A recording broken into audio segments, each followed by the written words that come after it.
We're here with Ian Thurwachter, chef owner over in Taro here in Austin. We're going to go through the process of pan-frying a protein, pan-searing a protein. One of his favorites that he uses at his restaurant here in Taro. We're cooking Branzino, also known as Mediterranean sea bass. This is a great white fish, really delicate flavor and texture. It can be a little bit delicate, so what I like to do actually is season it ahead of time. Gotcha.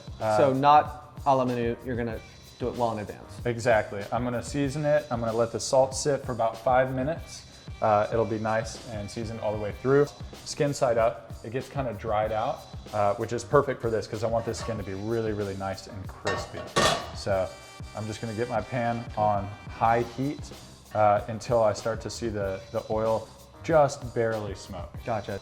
That's one of the reasons I love the made-in so much, is because it holds that heat. It takes a little while to heat up, which means that it's got a lot of retention of heat, which is fantastic. And one thing we talk about a lot, especially when you're doing fish, home chefs have the connotation of cooking fish in a non-stick pan, but we try to tell people, use this naked stainless steel.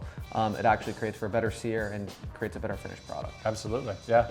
I'll do the non-stick in a pinch. It works just fine, but I really love the weight of this pan and how well it builds a sear. Now that we have it just barely at a smoke point, we're gonna add the fish. And you want that sizzle right away. Gotcha. You see how that fish curls up? Right away. That's the skin contracting. So I'm actually gonna press it down with my hands or with a spatula. And it just takes a couple seconds and the skin kind of releases. Okay. And then we're just gonna leave it.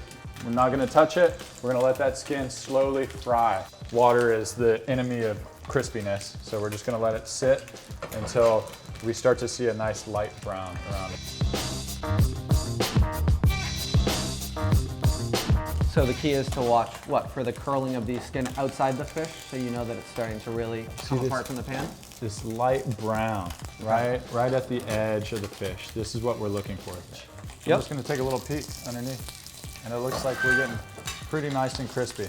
So before I flip the fish, I'm gonna gently go around both sides and just make sure it's freed up from the pan. Now you see, fish is freely moving around the pan.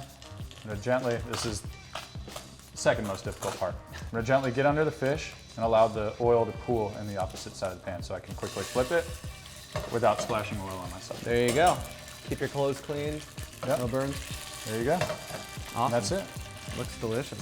Go ahead and give it a little tap. Let's see here. That is crispy skin. Nice texture. Yeah. Crunch right into it. Exactly. And now that we have it flipped, the fish is pretty much done. So I just like to turn the heat off, get a plate ready to go, and pull it straight out of the pan. That's awesome.